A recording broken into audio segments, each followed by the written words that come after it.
We're very pleased to know this year's speaker will be Cathy Engelbert, CEO for Deloitte. So tonight, Dean Gupta, Cathy will allow us to join their fireside chat as they talk about the challenges of leadership today, from business ethics to diversity and education. So I have the honor to introduce both of our speakers tonight. Our first is our Dean, Sanjay Gupta. Now, Dean, more applause than I got. So Dean Sanjay Gupta joined the Broad College a decade ago, has since taken the college's reputation and brand recognition to new heights. Sanjay's strategic oversight of the college has positioned its programs from our undergraduate to our MBA to our MS, right, among the nation's top 15 public programs. So at the heart of Sanjay's leadership, however, is the success that you all have in the classroom and as you begin and thrive in your careers. And it's wonderful to see our alumni back who are having to go to work after the presentation. So his leadership roles have included being chair of our Department of Accounting Information Systems. He's been the MBA dean and dean of the Professional Master's Program, and now he's our dean since 2014. His academic research broadly covers corporate tax issues and financial reporting. He's consulted for the Big Four and U.S. government. Sanjay's affiliation to MSU predates his leadership role. He received his PhD from the Broad College in 1990, and so he has been a Spartan for many years. And if I might add, I was privileged to be his dissertation chairperson. So let this be a lesson to you to treat your doctoral students well, because you never know when they're going to become your boss. And now it's my great pleasure to introduce Cathy Engelbert, who is CEO of Deloitte. So Cathy has been with Deloitte now for 30 years. She served several of the firm's largest and most complex global clients. She's held a number of leadership positions, including formerly serving as the leader of the audit practice, currently serving on Deloitte's board of directors. As chief executive of Deloitte, one of the largest professional services organizations in the world, serving over 85% of the Fortune 500, Cathy leads more than 90,000 employees in more than 100 cities. She speaks with C-suite leaders on key issues, including how the new business reality of disruption and the constant drive for innovation is impacting the way we work and live. Cathy regularly speaks to the media about global business trends, Deloitte's growth strategy, the new business reality, including the influence of marketplace shifts on the future workforce, as well as opportunities for advancing diversity and inclusion in corporate America. Cathy's chair of the Center for Audit Quality Governing Board, and as a strong supporter of diversity and inclusion, she is the first woman to serve as chair of the Catalyst Board, a global nonprofit organization that promotes inclusive workplaces for women. She's a founding member of the CEO Action for Diversity and Inclusion, vice chair of the Partnership for New York City, a member of the Business Roundtable, where she sits on the Education and Workforce and Immigration Committees. That ought to be interesting. She also speaks with other leaders as part of the Fortune CEO Initiative and Council on Foreign Relations, and from a well-being perspective as a member of the American Cancer Society, CEOs Against Cancer Global Council, and the American Heart Association CEO Roundtable. She's also vice chair of the Kennedy Center Corporate Fund Board, serves on the Accounting Advisory Board for her alma mater, Lehigh University. Cathy's been one of Fortune's most powerful women for the last 4 years. She's ranked on Glassdoor's annual Employees' Choice Awards, honoring the 100 highest rated CEOs, and among Crane's 50 most powerful women in New York. Cathy has 2 children, has been recognized as one of Working Mother magazine's 50 most powerful moms for the last 3 years, and one of Fast Company magazine's. Hey, how about for moms, right? Where would we be without moms? Most productive people. So please join me in welcoming Cathy Engelbert, Sanjay Gupta.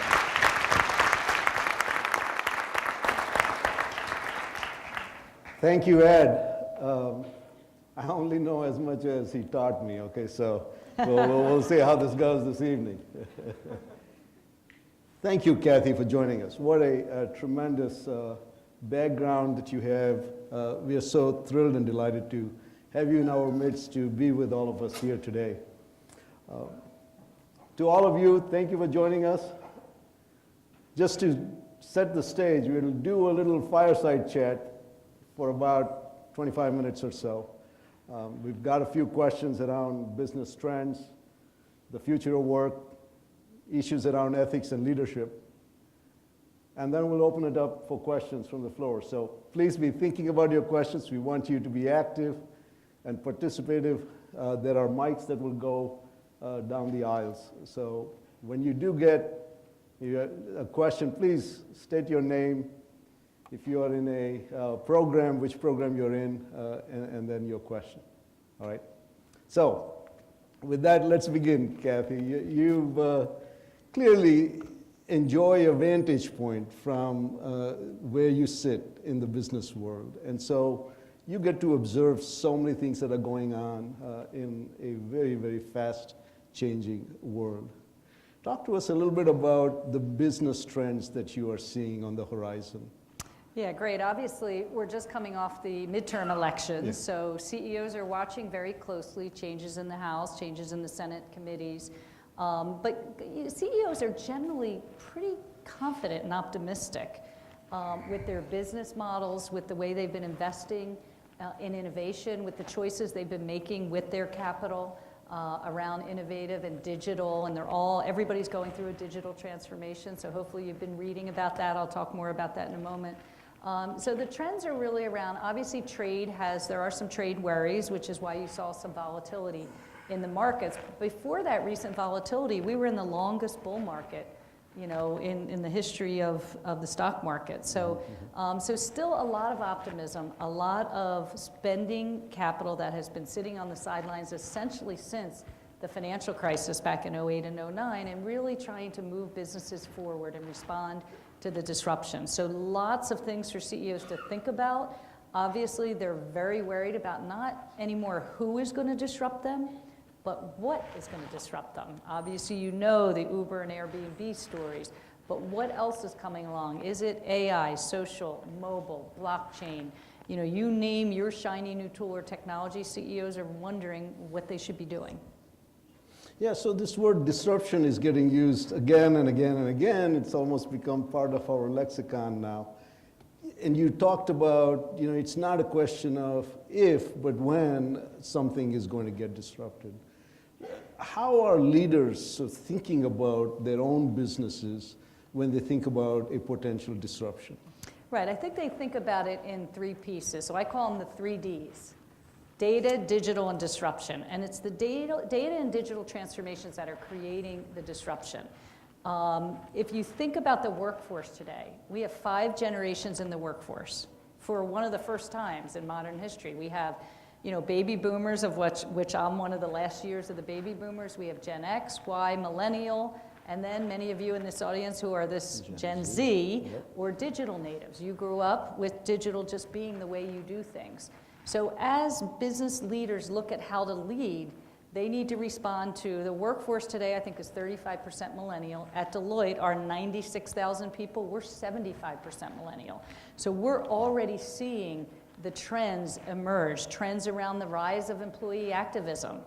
You saw that, last week with the Google walkout.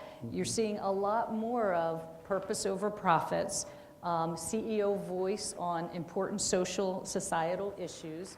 And so as you think about disruption, you have all of this complication of the global socio-political environment, as well as back home here, our divisive political situation. So all of that's weighing in on this disruption. But the disruption always for these CEOs is about, I have finite capital, how do I invest it? Which technologies do I invest in? Which ones will not be gone before I finish my transformation, and which ones really, so this is about making bets on investments today around technology and transformation. So let's take this theme of disruption a little bit further, and especially where we are in the Midwest here. People talk about this as being the Rust Belt, and Michigan home to the auto industry that has gone through lots of different phases. These old world economy kind of companies that we are centered around, what sort of opportunities do you see for those kinds of businesses, those industries? And surely, I mean, it is not the case that there aren't any other things that are happening in the great city of Detroit, for example. There's a lot going on there, yeah. Right, so I think the first thing companies are realizing that no one company can do it alone. The turnover in the Fortune 500, in the Dow, the number of public companies has gone from 8,000 to 3,500 in a decade. So no one company can do this alone. So the most successful companies are the ones that can participate in the broad ecosystem. So for auto manufacturers, they're partnering with the Lyfts and Ubers. They're partnering with the autonomous drive technology, the cyber companies. So if you think about what the future of auto is, for instance, and the future of mobility, smart cities, smart nations, sensors everywhere. So how do you, again, partner in this ecosystem of companies who are emerging as startups, but if you've been around for 125 years, 150 years, how do you make sure that you aren't going to be disrupted by those companies, but you participate with them? We call it competimates. So you compete with some of these companies, but you view it as co-opetition. That's the thing that companies have to learn to do. So whether it's the auto industry or power and energy, or whether it's consumer products, retail, clearly retail's gone through a lot of different transformations.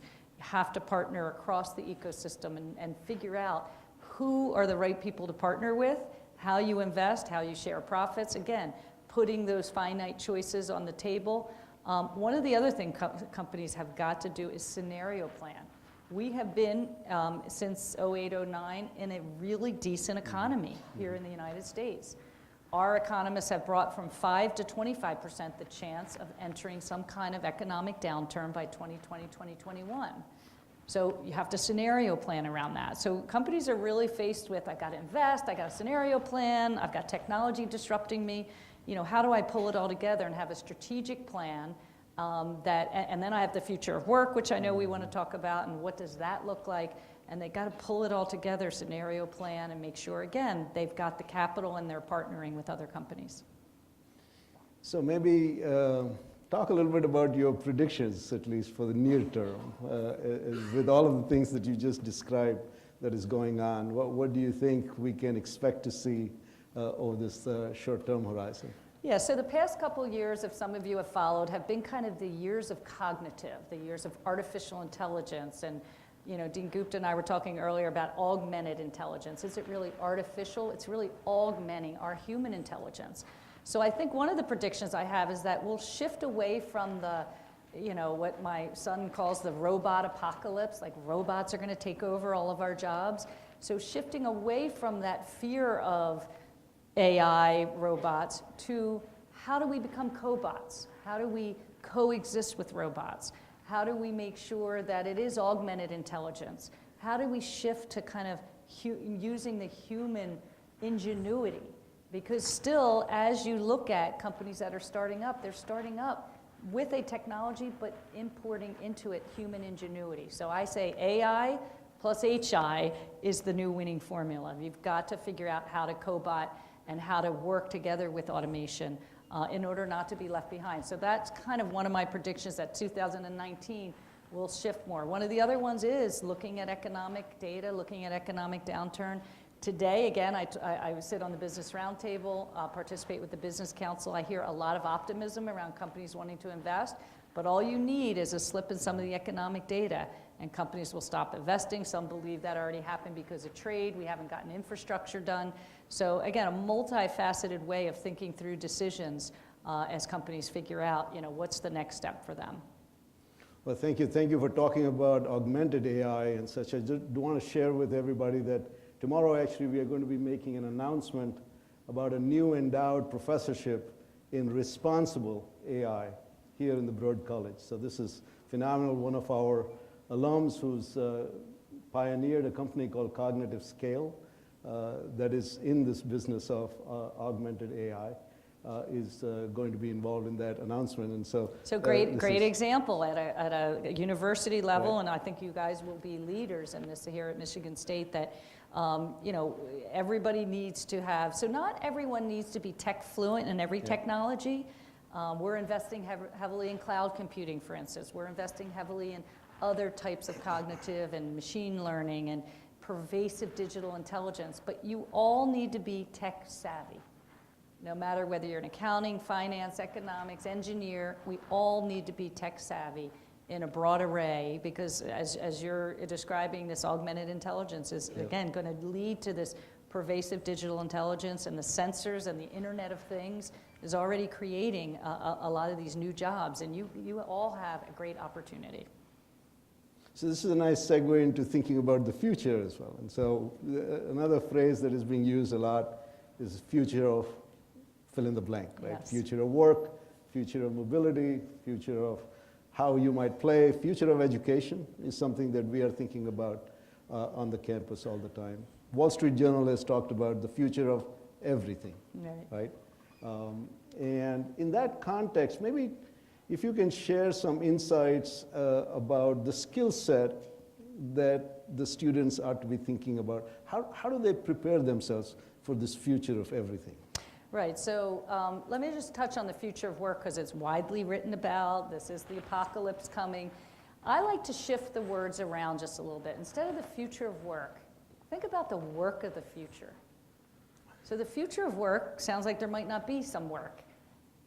The work of the future sounds like we can help shape that. It sounds a little more inspirational and visionary. So think about the work of the future and the types of skills it will take to do this work of the future. And I talked about this human ingenuity. So whether it's the future of retail, well, what's the retail of the future look like? The future of education, what is education of the future? We're waiting for, I think a lot of us are waiting for somebody else to define it for us. If you flip the words around, we can actually define this. And so these tech-savvy skills I talked about, this human ingenuity. But the number one thing I would say is, as you embark on your careers over the next few years, you have to be enormously curious.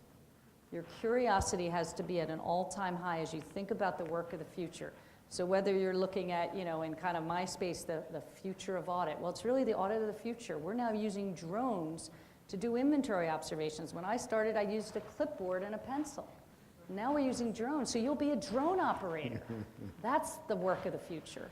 Again, using this and combining your human judgment and ingenuity and human skills to, again, capitalize on the opportunities. But you have to know that the World Economic Forum put out a report that today's school-age children, 65% of them, will eventually have a job that doesn't exist today.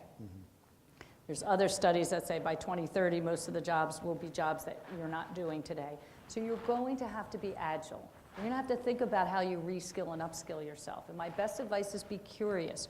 Be a voracious reader of the fourth industrial revolution, or what's being called Industry 4.0.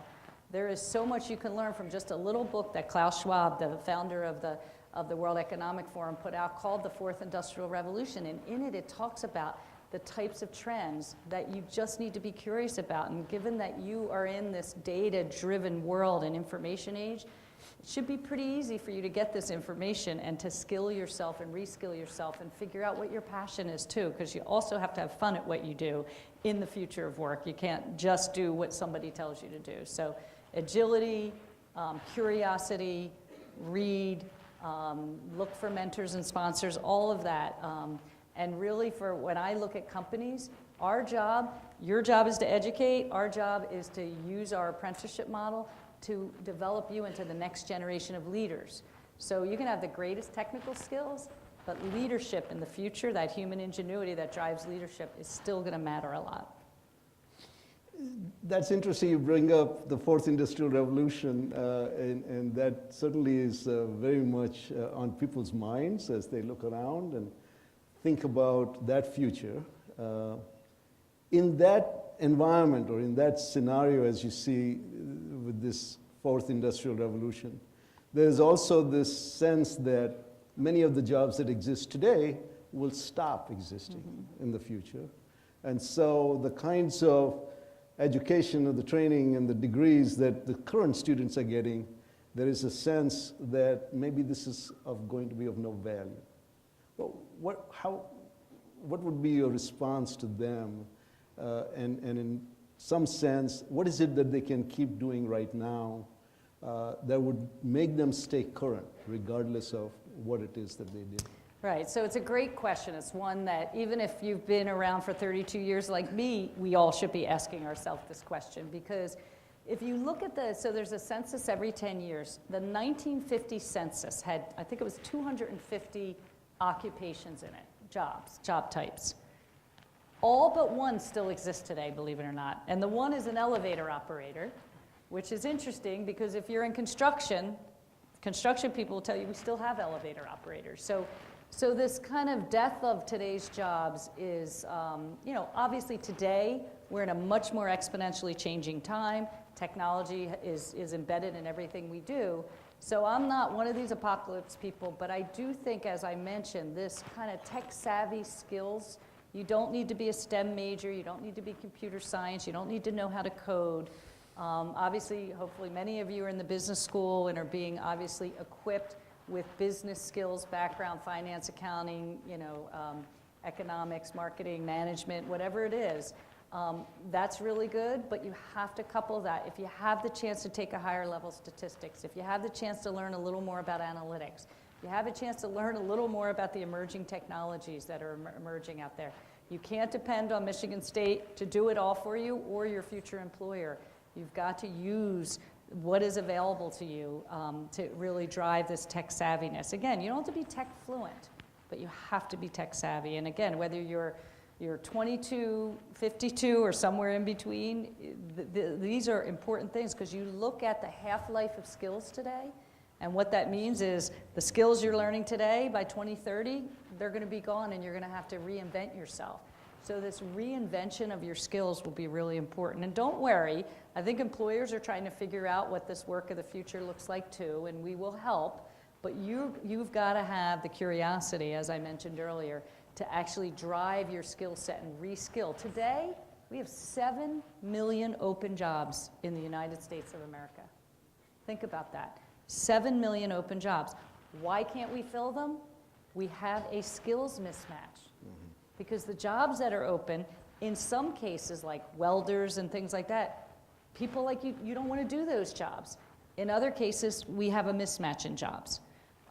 In job skills for the jobs that companies are seeking. So that's one of the other things I implore you to find out the types of jobs that those 7 million open jobs are trying to hire and determine whether follow your passion. Some of them are very entrepreneurial. Some of them are innovative. Some of them have been around for a while and we can't fill them. Some of them require technical skills. Most of them require human skills. That's interesting that while there is this fear that jobs as of today will go away. There's 7 million open jobs. Reality of so many jobs that are open, and as you pointed out, the mismatch in skills is what's triggering that to happen. Thank you also for putting in this very important plug around lifelong learning. Yes. Because this is something that, as educators, we definitely take to heart, but this message is not necessarily one that easily resonates. Quick funny story about that. I was giving a commencement address at a university last year, and part of my speech was, never graduate. Yeah. And the parents who have spent all this money on tuition were like, what? She's telling my kid never to graduate? But what that meant was lifelong learning is going to be so important as you reskill yourself over time.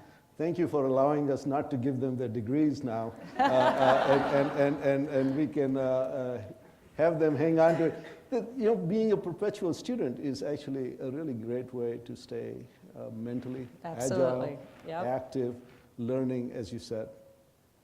Well, shifting gears a little bit, and there is so much in the news around the challenges that leaders are contending with. And there is a lot of despair in terms of what are the ethics and what are the norms that people have been following, especially in leadership roles. There is much that is written about culture can eat ethics, eat strategy for lunch any day. supposedly said by Peter Drucker, but apparently there is nothing to be found in his writings about that. So we'll say, nevertheless, people talk about culture and saying, that trumps strategy. Help us think about the culture of ethics in an organization, because that is so much front and center in everybody's minds these days. Yeah, a couple thoughts on that. First of all, as you look for your future employer, and a bunch of you are Deloitte, which we appreciate, you need to look for a culture that matches your core beliefs and your core values. So you should study up on that. My daughter is a senior in college. I told her, as you look at the companies you're going to interview with, get a feel for the culture. So this is a really important point, because ethics, integrity, have got to be at the top of that list, because those are such key. The other thing to think about as you're thinking of culture, we have something at Deloitte we launched called the culture of courage. And what that meant was we want to foster courageous conversations in today's environment when there's scary things like school shootings and active shooters like we saw last night, as well as broader issues in society where we're all worried about it. Everybody's walking around worried. Every tweet that goes out, we cringe. And so you have to have a culture of courage to speak up and talk about it. And whether that culture of courage is a culture of feeling entrepreneurial, innovative, diversity, inclusion, or on the divisive political environment we're in, you need to find a culture, a way to have courageous conversations. So we launched this. I think when you have over 90,000 people and you hire close to 18,000 people a year like we do at Deloitte, you've got to find a way. How do you build that culture into somebody every day? So. So launching kind of this whole discussion, we're doing a day of understanding in a few weeks to talk about the issues of diversity and inclusion in the workplace. Ethics in culture, as Dean Gupta just talked about, is really, really important, because as you use more technology, as you use drones, think about everything you've been reading about if a drone was to deliver to your doorstep. But let's say there's a kid riding a bike on your block and here comes the drone. Will the drone have the ethics not to run over the child? So there's a lot to think about in autonomous cars, and again, smart cities, smart nations. It's going to provide great access to healthcare and education, and hopefully not leave so many people behind. But there's big ethical considerations as you think about embedding that technology, because I still think the human ingenuity can drive the ethical decisions, and also the human ingenuity can also drive the bias out of the system. So we have a lot of unconscious bias in our society. And we're doing some unconscious bias trainings in the firm as well to kind of drive that out, because that drives your ethical culture as well. So there's so many important issues on your question that we don't have time to talk about today. But you need to think through these, and again, find an organization that matches the cultures of ethics and diversity and inclusion, because that is going to be the company that's going to thrive in the future. Okay, I'm going to make this the last question for me, and so an opportunity for all of you to think about a question that you might have, and we'll get started on that. When you talk about ethics and integrity and what you just described, oftentimes there is the sense that this is the job of a leader in an organization, or the leadership team or something like that. Many of our students are going to be joining their jobs as one of the fresh people to enter the organization. And what might you say to them about the role of ethics and integrity in what they might be doing, which is not necessarily in a leadership role? Well, first of all, you may not think when you come in as a first-year person or an entry-level person that you're a leader. But after a few weeks, by the way, other people will be hired behind you, and you start to become a role model pretty quickly. So you have to know you're being watched with how you carry yourself, how you conduct yourself, the ethics and integrity that you exhibit. That's going to happen pretty quickly in your career. So do not think because you're, once again, I'm always reflect on when you went to high school and were a freshman, you were at the bottom of the so-called totem pole. Then you went to college and you were a freshman, you ended up back there. Now you'll join a company and you're back down. But that's not the way the world works today. You're not going to be viewed. We're going to be viewing, especially my generation, I will tell you, is going to be viewing you as a key member of a team and a key person to exhibit the culture that we want the brand. So in a firm like Deloitte, where you're a professional services firm and you don't make something. You are basically selling yourself. You're selling the brand. So, you know, I have a lot of our Deloitters here today, and every day they go to work and they carry with them the Deloitte brand. And that brand is our biggest asset. And I always talk about people being our biggest asset and prioritizing people over tasks, because it can be, you know, and I watch my teenage son and my daughter, you know, who are tied to their technology, and I always say, you know what? We need to prioritize people over tasks, and as you enter, because if you do that and you prioritize people, the ethics are going to be embedded in everything you do, because people are human, so you're not going to be viewed as an entry level. We're going to view you as an entrepreneur, an innovator. You've got to think that way as you join your organizations, and then you have to drive the culture around ethics that is core to the beliefs of the company you work for. And you may not end up even having to think about it, because it's going to happen so fast once you get into the business world. And again, I told a few of you, you know, before we walked in here, that I'm very jealous of you entering the workforce today, because you are going to have enormous opportunity to shape the work of the future. You're going to have enormous ability to help leaders like me determine how to develop you into a leader. I got the best advice once from Condoleezza Rice, our former Secretary of State, when she said to me, Cathy, you're not going to be the leader forever, but your number one job is to find and pull up the leaders behind you, the next generation of leaders. So we're going to look to you to be that next generation. So do not think you're at the bottom. You are going to be a key part of every team at every company and driving kind of the next generation of leaders. So that's how to think about it. That's great. Thank you. And let's continue that conversation. So do we have our first question? All right, I love that, yes. We need more hands all the time. We want to leave her breathless. How's that? Right here in the front. Okay, all right. Yeah, go for it. Hi, my name's Hannah Lawalia, and I'm the president of the Women in Business Student Association. All right, yay. So I've noticed that many of our members often wonder about how to be successful post-graduation. So I was wondering, based off of your experience, what would be your top 3 pieces of career advice? Okay, number one, without a doubt, is confidence. You have to have confidence. Don't feel imposter syndrome. You must have confidence in what you're doing. That is the number one thing that I see in people entering the workforce, university students, is a little bit of a lack of confidence.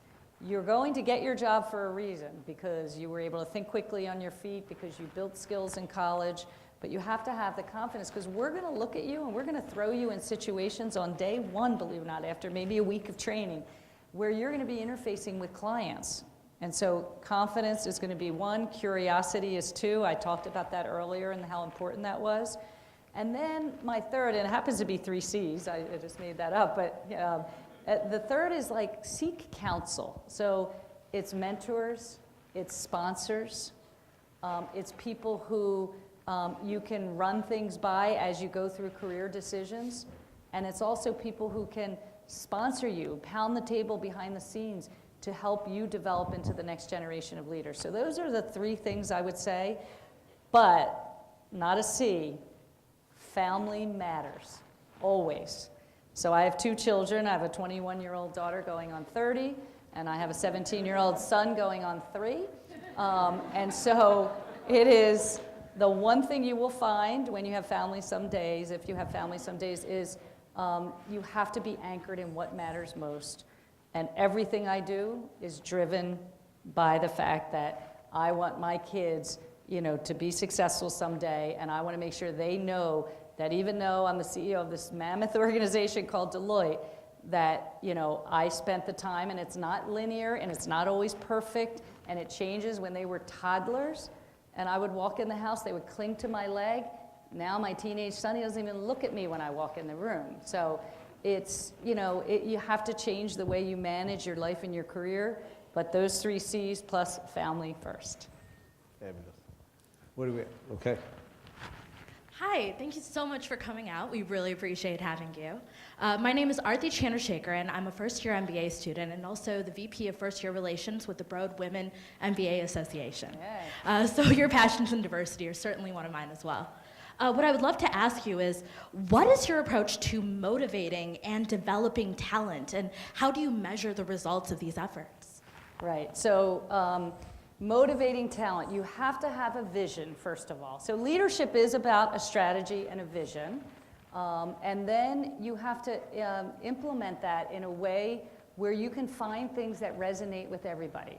So case in point, I saw a speech by an admiral in the Navy called Admiral McRaven at the University of Texas, and he was a Navy SEAL, and he had, if you want to change the world, here's the top 10 things you should do. So the first one was, if you want to change the world, start by making your bed. Now I know that's another thing saying to college students, like really? She's telling me to make my bed?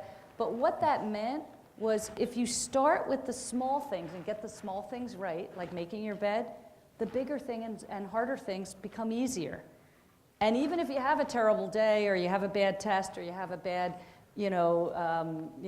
dealing with one of your colleagues, you're going to come home that night and guess what? Your bed's going to be made and you're going to feel really good that you accomplished something that day. So, it's those kind of things that you need to put out in a vision, and you need to build that followership, and you need to motivate employees to, essentially to know that you're prioritizing them over email, over social media, that the human element of work is still something really important, and that's pretty motivating. We just put in, not just now, September of 2016, a 16-week family leave policy. Why did we do it? It's for men and women, for not just having children, for any family situation, a family illness, a sick elderly parent, a sick child, a sick sibling, times you have to take off. I had a young partner raise his hand in a group like this and say, Cathy, my 4-year-old son was just diagnosed with autism. Can I take this family leave? And I said, that's what it's there for. I need you to take it. And he ended up taking 11 weeks and found the right treatment for his son, helped his wife get through it. And so those are the types of things that motivate employees and build loyalty, because we prioritized people over a task. Very important. Thank you for your question.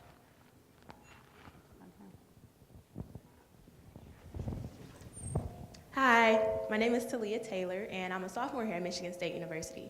And I had the opportunity to intern with Deloitte last summer, and I will be returning this summer. And the ultimate goal, of course, is to return full-time. I know every day may be challenging, especially in your role, so what motivates you to keep working as hard as you do and to avoid becoming stagnant? A really good question. Well, first of all, congratulations, and so glad that you're with us. And I just want to give a quick shout out to our recruiting team at Deloitte who work tirelessly and endlessly. We hire a lot of people from here, so congratulations. So what motivates? When you think about 96,000 people going to work every day carrying the brand, and you think about the great work they are doing in making an impact on our clients, on our people, and in the communities we serve. We have this big day we call our Impact Day, where we have 50,000 people working in the community. When you look at the things we're leading on diversity and inclusion, that's what motivates me. And then again, I mentioned the family part really motivates me because I want to be a good role model to my kids and my whole family. I'm actually one of 8 kids, have 5 brothers, so from a very big family, competed from the day I was born with those 5 brothers, by the way, hiding cereal and Pop-Tarts in my room and things like that. And so I'm motivated also. I also play college basketball and lacrosse, so I'm motivated a little bit by competition. By the way, I took a tour of your basketball facility today. It was pretty cool. All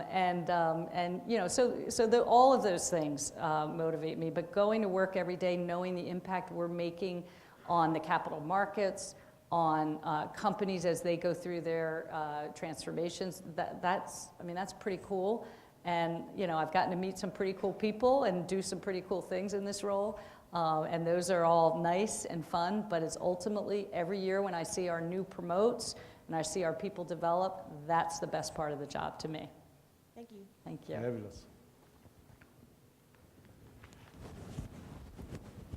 Hi, my name is Lunta Di La Paulo, and I'm a senior in accounting here at Michigan State. My question is more towards Deloitte's work outside of the United States.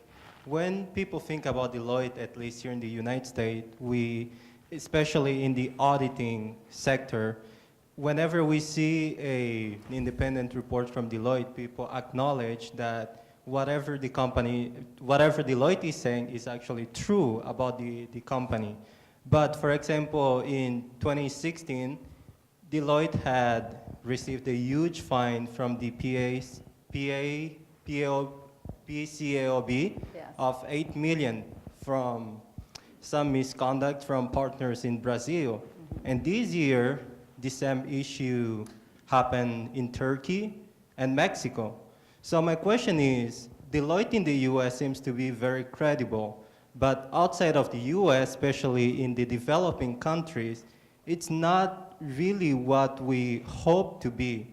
How do investors in the developing countries, I'm from Angola, for example, how should I trust a report signed by a partner from Deloitte in Angola and be, okay, this is something that I can trust? I don't know if that makes sense. Yeah, fabulous question, and A+, because you're obviously reading and keeping up with the developments outside the U.S.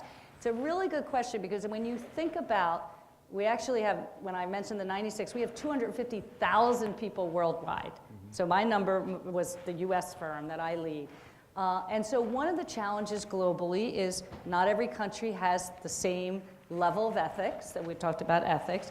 Not every country where the businesses have the same level of ethics, let alone the firm. So we've had issues in certain countries to get globally consistent, whether it's audit quality or tax or consulting, is not an easy task, because if you think about the US economy and you think about US business and technology, and then you go to one of the developing countries, whether it's in Africa, whether it's Brazil, whether it's India, China, I mean, China, the rise of China, the tilt to Asia.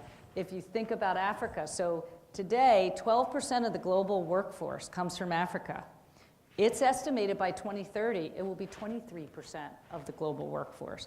So if we don't have the right ethics and quality, consistent delivery like we have in the US, in places like Angola or Ethiopia or in China, India, you name the country, Brazil, then you're going to have an issue. So what we're doing in Deloitte is looking at how we can actually take our platform in the US, so thank you for recognizing its high quality, and taking that platform and globalizing it. So every company's trying to globalize.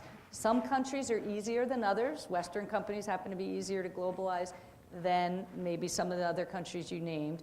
But it's really important, Latin and South America. It's really important in China. If China's going to rise as the superpower and their economy is going to outperform the US economy, and obviously outperforms it today by growth percentage, you have to have the right capabilities, even consistent in the highest qualities. And the question is, will you always have bad actors? You know, there's lots of studies and lots of books written where there are bad actors, so we're a microcosm of the broader society.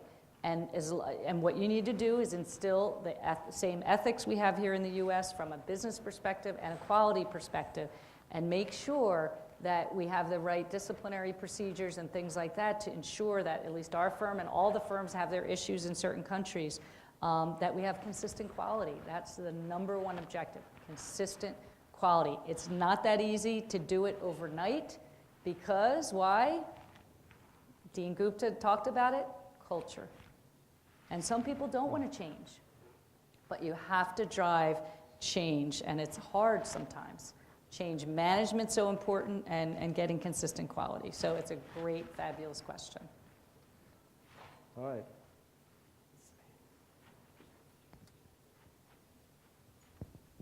Hi, I'd like to start off by saying thank you for presenting today. It was an honor. Thank you. My name's Anjali Patel. I'm a sophomore. I'm studying finance.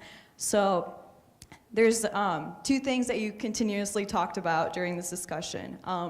One thing was how there's like a bad stigma with technology, increased technology.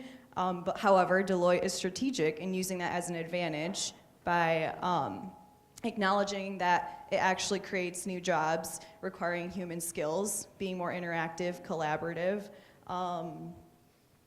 Sorry, I'm like looking at my notes because I need to be organized, so. Yeah, that's good. Another thing that you mentioned was making bets on technology companies because how fast we're growing as a nation. And within these bets, there's competition with other companies. So my question to you is, how do we use, like, do you think that Deloitte has a competitive advantage in investing, as you said, the infinite capital in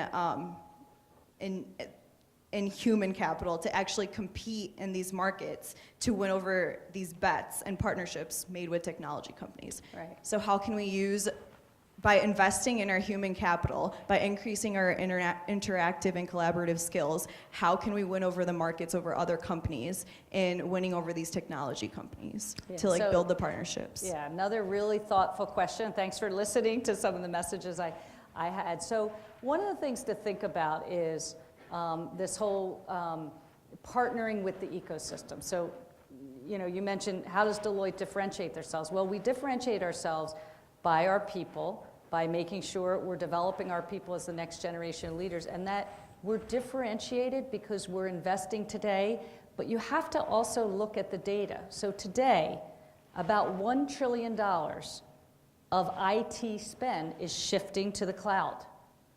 So if you're sitting here as the CEO of Deloitte, what would you do? You would start doing a huge evaluation of whether we should be investing in cloud computing. And so that's an example of how you differentiate yourself. So we were on this journey a couple years ago. We weren't being bold enough, and we met as an executive team and said, we did a deep dive, and what does this $1 trillion shift in IT spending mean? 3 years ago, it's clearer now. 3 years ago, it wasn't that clear. So we embarked on an aggressive strategy to invest over $600 million in cloud over a 3-year period. So that's a choice we made with that finite capital. Not infinite. I wish we had infinite, finite. So that's a choice. So that's just an example of a choice. So we want to be a differentiated provider around that. Our audit transformation, we actually mapped every process in an audit and said, what can be automated, what can't be automated, where do you need the human skills and the human ingenuity? And guess what? We invested with a little startup company in Silicon Valley called Cura Systems in an artificial intelligence tool that now machine reads contracts for us. We were reviewing them manually. Our 30-year auditor, I was reviewing contracts manually, thousands of pages. And what happens? You get tired. You're a human. You're looking for certain provisions that will impact the accounting, things like that. Now we can use technology to do that. We invested. We collaborated with a startup company. We built this AI tool. Now we're using that AI tool in all of our businesses. You can use it in tax. You can use it in consulting. So that's another example of how you can differentiate yourself. And clients are like, I want that tool. Because we don't have that capability, because we're finding things now in contracts where we used to do a sample, now we can do entire populations. So another example, finance major, analytics, the ability to use visualization tools and use analytics and drive insights. So, you know, I heard Ruth Porat, she was the CFO of Morgan Stanley, now the CFO of Alphabet Google, say, you know, all the data we're getting is like driving down the highway at 100 miles per hour with mud on your windshield. And the mud's the data, and how do you clear it off? So when I heard her say that, I said, okay, do we have a data strategy? Deloitte should be a data company too. So it's all these things. So you have to be so careful to listen to the shifts that are going in the marketplace and then say, how should we be investing in these shifts? How do we as Deloitte differentiate ourselves from our competition? How do we partner? So I just gave you 3 examples, but I can go on forever. You can tell I have a lot of passion for, and I look to my partners and our people and say, help me sense the shifts. You've got to do it as a team. What shifts are you seeing? How are clients buying? How do we protect the capital markets in our audit and tax businesses? So there's so many ways to do that using technology and differentiate, but it will be the winning companies will be the ones that are able to differentiate themselves, but they're not going to be able to do it alone. Excellent. Let's see, from this side. All right. We'll get to you. I keep pointing up front here. Sometimes when you sit up front, it's a disadvantage, right? Hi, so my name is Aaron, and I am a Master of Accounting student, and I'm also the representative for accounting faculty students on the Council of Graduate Students. So my question, and thank you for representing today. So My question to you is, you mentioned that we need to engage in lifelong learning and to really stay on top of the new technologies, and it takes a lot of energy to do that. So, how would you recommend the next generation of workers to stay energized? Thank you. Great question. So, I mean, one of the things you might want to think about are just little tips. So, you know, there's so much. By the way, we have 2.5 quintillion bytes of data a day out there. Think about that. Sometimes I think they're all in my email on one day, but 2.5 quintillion bytes of data a day. That's a lot. So how do you fish through that data? We're drowning in data, starving for insights. How do you fish through it to drive what you need to know, how you build a niche, what you should be investing your personal skills and talent in? And just some tips. So as a business leader, I do a couple things. I could read all day, right, what comes out on Twitter and what comes in my email. But, you know, Bloomberg puts out, here's the top 5 things you need to know about business every day. So I just scan it real quick. I talked about the Fourth Industrial Revolution book. There's a variety of other things. Tom Friedman wrote a book called Thank You for Being Late, which talks about the trends and shifts. So anything you can find that talks about trends and shifts. The World Economic Forum, follow them on Twitter. They put out some amazing thought pieces. So does Deloitte, by the way. So follow Deloitte on Twitter. We put out amazing thought pieces that will just round out what the education you're getting here. I also read, anyone read The Skim here every morning? It's called The Skim. I see some hands go up. I think that's a pretty cool, quick read. There's something Fortune puts out called The Broadsheet, which is around women's leadership. Read that real quickly every day.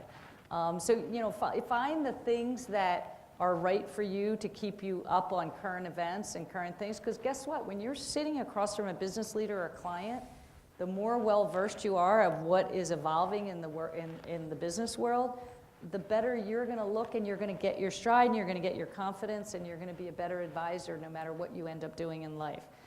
So those are just some quick tips of things you can do. And, you know, don't overwhelm yourself with too much. Pick a few things every morning to do, pick a few things every night to do. That's what I do. But also, I'll give this one little piece of advice. You also need to find something fun. Like, I cannot 24/7 just read business things. So I do some fun things. This is something I've never told a group. I actually play this game called Trivia Crack when I'm on a plane, and I'm like, you know, I can't read another email or look at another spreadsheet, or, you know, and I'll play a little Trivia Crack. And guess what? I learned from doing that too. It's kind of fun. You know, my kids hooked me on it, by the way, if I must be honest. So find some things that provide fun too to your brain, because if you overwhelm yourself with just trying to read up on everything that's happening, you need moments of recovery, I call them. I call them s'mores, small moments of recovery, s'mores.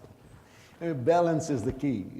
Balance is the key. And finding that. Speaking of Deloitte and all of the work that you are doing and putting out, Eric has been very generous in sharing with us some of the reports that Deloitte has put together, especially in the future of education.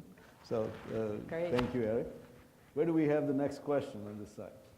Oh, yeah, go for it. Hi, my name is Ivan. I'm a senior accounting major. And you touched on the changing composition of your workforce and how that's moving towards a lot of like millennials right now, and how that has shifted the conversations towards driven towards purpose over profit. And I was just wondering, how has that shaped the conversations in the boardroom and within, like, amongst the members of your C-suite? Yeah, so a great question around how it changes the conversation in the boardroom. So boards have so much on their plate right now. They've got cybersecurity and data and confidentiality and privacy. They've got obviously disruption and strategy. And you add in there the future of work, which none of them are experts on. Many of them have run companies or are still running companies, sitting CEOs, CFOs, CIOs. And their agendas are very, very heavy, and they're trying to figure out, you know, what are the best ways in a governance role. Remember, the boards are in governance, so they're a governance role over management. They're not management themselves. So the C-suite, different story. Here's where they actually have to be looking at how everything's evolving. There's something called, I don't know if you've read about it, called the Open Talent Network that's evolving.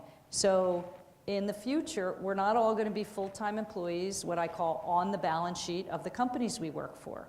We have the gig economy, gig workers, we have contract workers. This whole, we at Deloitte launched the Deloitte Open Talent Network for people who might work on projects, people seeking flexibility at certain times of year. And so, all of that's emerging around the how, where, and what of work. And the how and where are how work gets done and where work gets done. I mean, no longer do we necessarily have people who live where they work or work where they live. They don't need to. So so that's all emerging. The only thing I'll warn around this open talent economy, open talent network is when someone is not on your, I hate to use an accounting lingo, but on your balance sheet as your full-time employee, what do the benefits look like? Do they get that 16-week paid family leave? What are the ethics? What's the confidentiality? They don't work for you full-time or even part-time if they're not in that. So there are a lot of things, and ethics, comes into play again. So there's a lot of things emerging around this open talent economy that worry me, because all of our leadership development, all of our benefits, all of the way we promote people is all for people who work for us full-time, not for those who contract into us. So, it's an emerging area as we look at the way work is evolving. I think we have a question right in front here. Let's get it to him. His hand has been up for a little while. He's been very here. patient, Yeah. very patient. Thank you. Hopefully my question's good. My name is Tony Felder, and I am a first-year MBA student here. And so you touched briefly on disruption and human ingenuity separately, but things I think are sort of intrinsically connected. And you also touched on how you're bringing in thousands of new faces every year. And in that, diversity and inclusion becomes significant to not only continue human ingenuity, but also to promote positive disruption. And so I'm curious, as I look at the Deloitters who are here today, how does Deloitte not only practice but promote D&I while also keenly avoiding discrimination? Yeah, it's a good question. So, D&I very near and dear to my heart, because I do believe, and all the data supports it, that companies that have diverse workforces have higher performance, period. The whole thought that great minds think alike, that's flawed. I know we say it and we joke when we both say something at the same time, great minds think alike, but actually great minds need to think differently.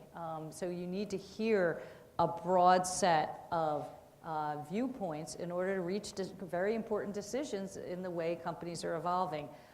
So we obviously have, so when I became the CEO, I put our leader of diversity and inclusion on my executive. They hadn't been before. That was really important to me, to show that as a signal to our people that this is very important. This person is going to have my ear. We're going to drive programs. We're going to make them, we're going to ensure that we're driving diversity in our leadership ranks. We're going to actually diagnose what is wrong when we bring people in if the diversity isn't what we want.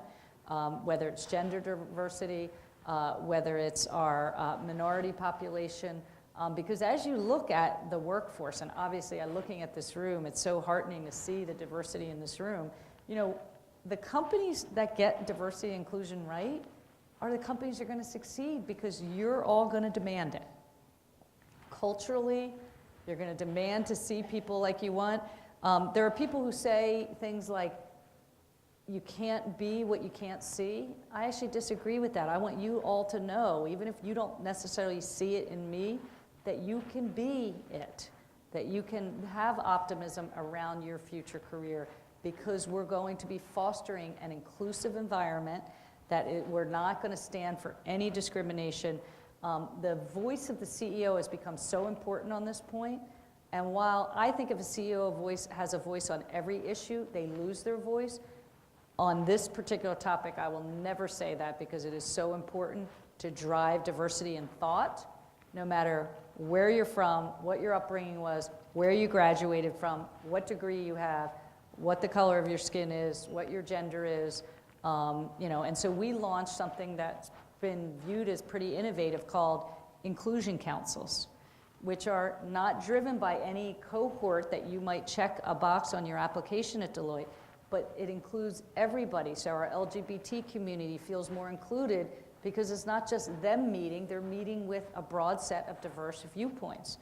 And so we've had huge participation, much bigger groups, meeting about the issues that we're faced with, helping us build solutions around how we can drive a more diverse and inclusive environment. So that's just one idea of the things we're doing. I talked about this Day of Understanding we have coming up on November 30th in Deloitte, where we're going to pause for a few hours and have everybody pause, take unconscious bias training, and talk about whether it's race in the workplace, whether it's unconscious bias. Let's talk about it. Talk about what works, talk about what doesn't work, report back, and we'll come out to our 90,000+ with kind of some thoughts about how to drive a more diverse and inclusion. So it's such an important issue.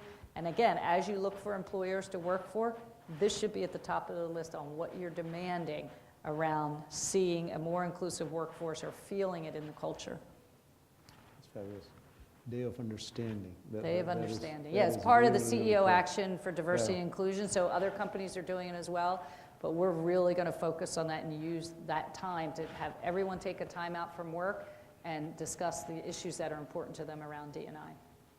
That's really cool. We need to get people from the back as well, okay? How's Thank that? you for being patient.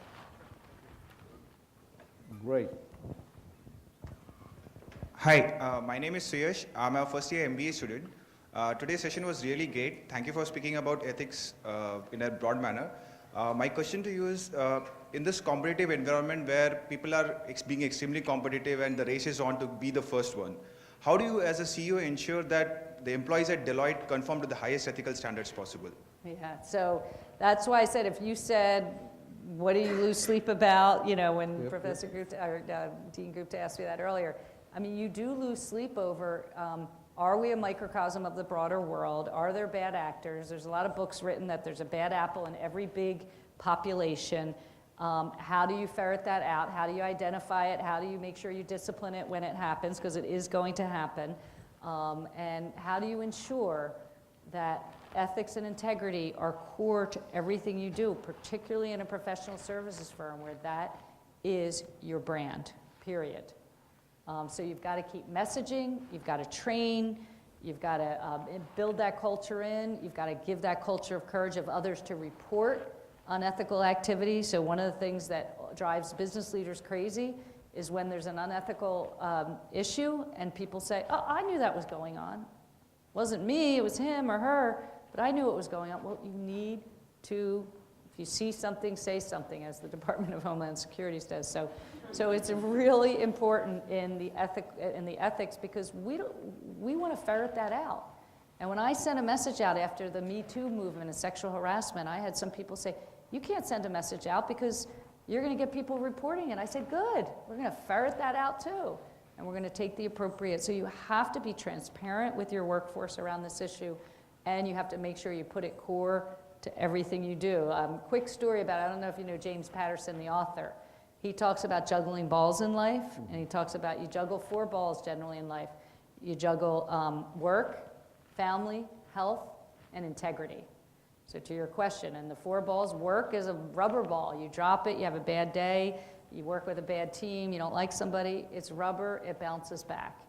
But the other 3, family, health, and integrity, are glass. Those balls shatter when you drop it. So if you always, as you go through your career, keep that in mind. Integrity, obviously, being the one that you asked the question about, so integrity, health, and family.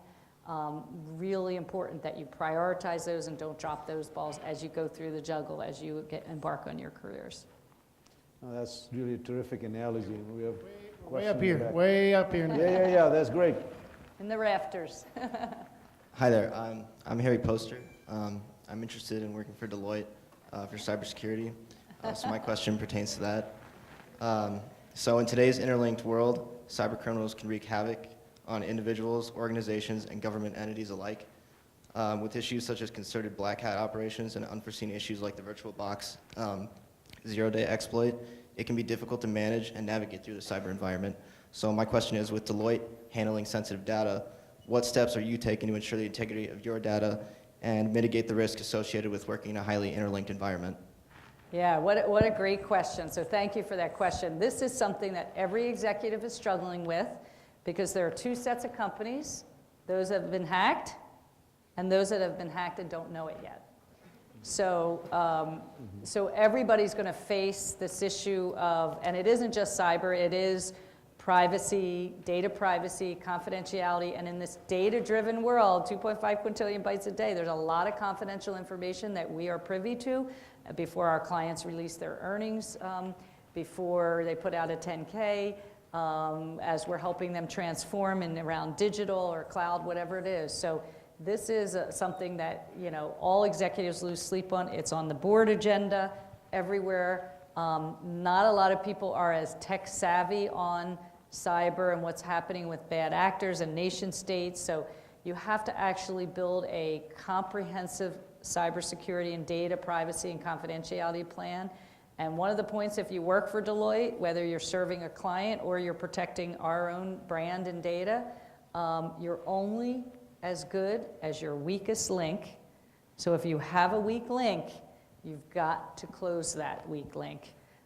Because again, there was a question on global, whether that weak link is in Angola or Japan or the United States of America, you have to make sure you're spending the appropriate money and time on this area. And if you were to come with us, you'll see we're constantly messaging and training around phishing, the PHISHING, not the phishing, you know, and all the types of things around protecting data, confidentiality. We're a federal contractor. We've got a lot of restrictions. We work for defense contractors as clients. So this is so core to our brand and such a great question. So that's how we, quite frankly, we've built up a nice advisory business on cyber, but ultimately the brand needs to be protected, and the confidential information we're privy to because we serve so much, not of just the Fortune 500, but we have thousands of middle market companies, startups that we're serving.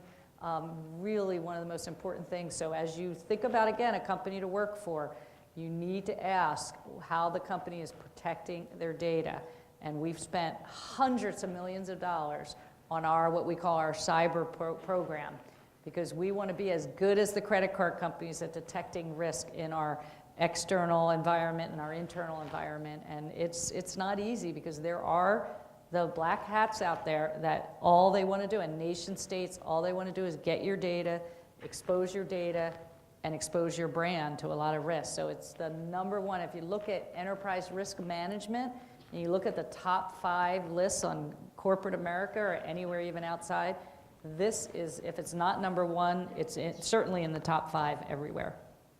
We'll make this the last question, okay?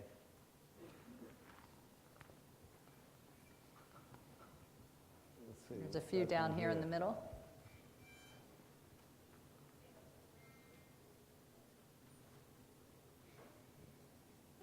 All right. Hi, my name is Mohammed Atui. I'm a senior currently at MSU. I'm a finance major. So I wanted to ask you, what do you think differentiates yourself from the crowd? Okay, so wow, great question. So, so what will always differentiate yourself is taking risks. So early in my career, I raised my hand and took some risks. And what happened was I didn't really know they were risks at the time, but I knew they were new assignments in a new office, in a new geography.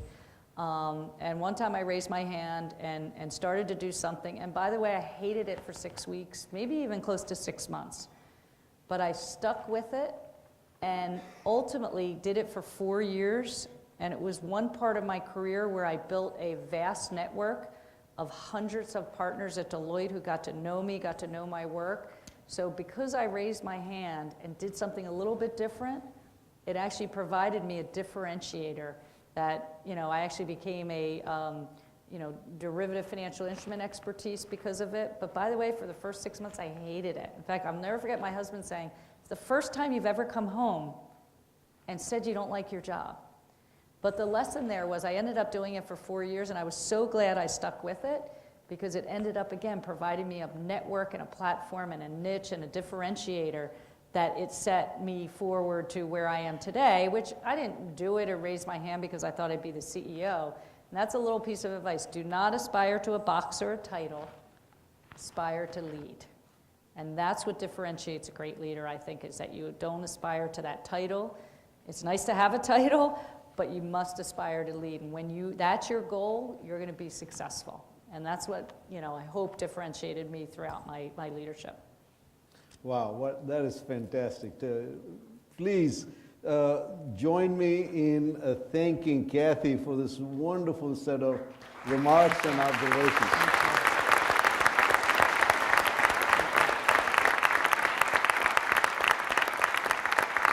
And I'm told I have to say one last thing.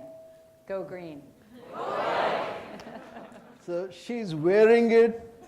The balloons of Deloitte have the green dot, and that's their emblem.